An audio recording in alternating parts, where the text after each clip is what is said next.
Hello everyone, this is Shiba. Today we're going to, it's a 5 minute word power. Today we're going to see about on the topic of temptation. There are many people who got tempted in the Bible, and Jesus also was tempted.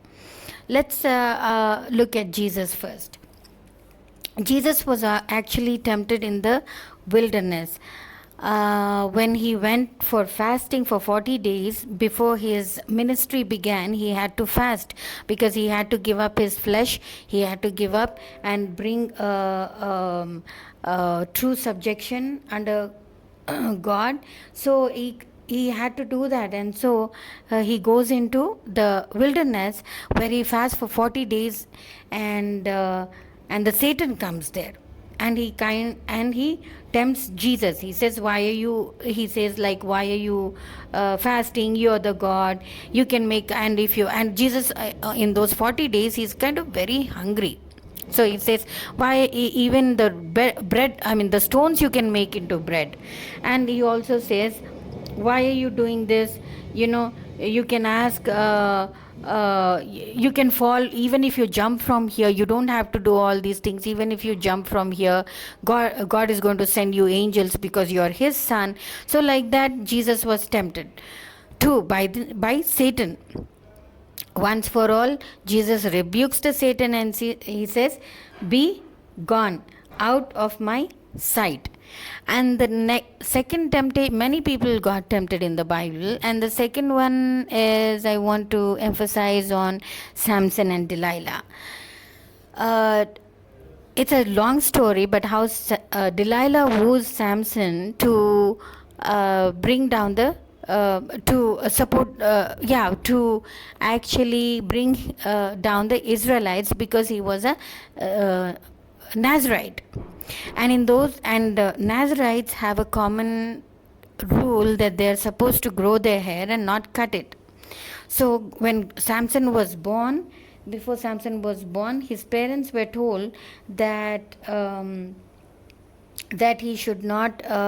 You see that story in, I think, Judges 13 and 14. Yeah.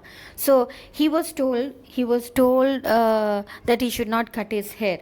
But what happens is, they send Delilah, and she woos him to, and he wanted to marry her even though she was not from his tribe. She was not a Hebrew, she was not a Israelite.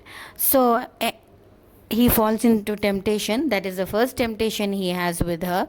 And then he marries her, and then she woos him to tell the secret of his strength, because everywhere he goes, he has supernatural strength. So he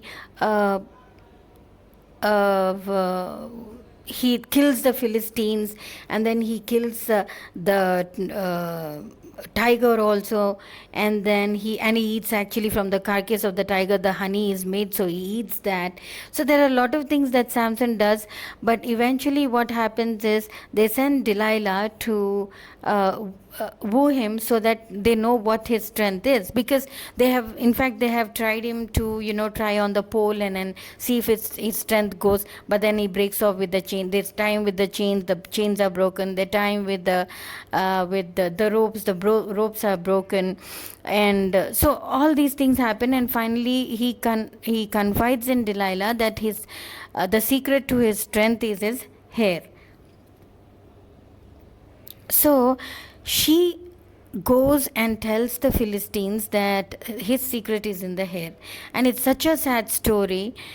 Delilah shaves his hair, and then they bring Samson as a captive, and they make fun of him by tying between the two poles. They gouge his eyes, they pull out his eyes, and then they make him blind. They beat him very badly, and because he has no strength, he cannot. Otherwise, he could have easily handled 10,000 people, and he did that. 1,000 people he killed, 10,000 people he killed. So it was not.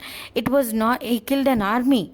So it was never a problem for him. But this time, because he fell into temptation, this had come upon him.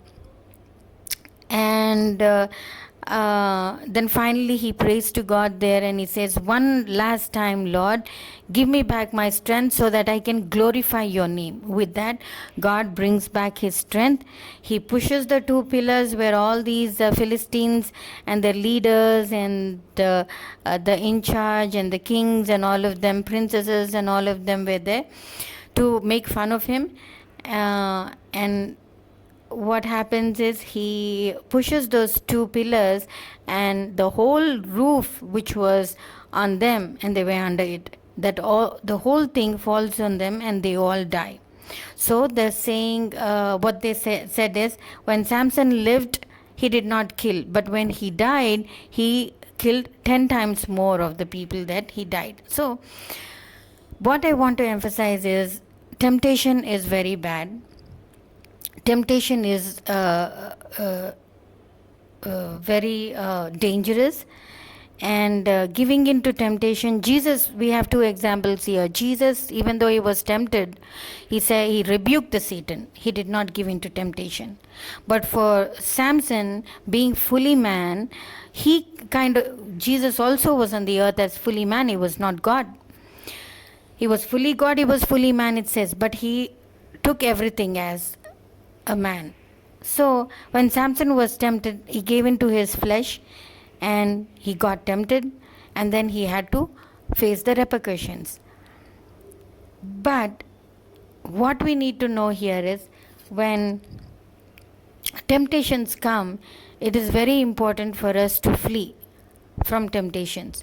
Yes, it is very easy to fall into temptations because that's a fleshy desire, and flesh has more hold on people than the spirit or the mind or the soul. But in any case, when we have the Spirit of God, we can immediately say no to temptations, no to anything. Temptations can be anything. So knowing to temptation can be can be about like eating too much, greediness, eating too gluttony, and then robbing people, stealing people, or lusting after flesh, or adultery, all those things. But you can ask God not to bring that into your life with the help of the Holy Spirit, because again folks, man or woman cannot do that alone by themselves because they are weak, and in God we are strong. So we have to be in God to ask him to give this strength to overcome temptation so that we can glorify God and fulfill the destiny that he has for us. So that is very important, and that's why wanted to say this 5-minute word, give you all 5-minute word power. May the Lord bless this word. Thank you.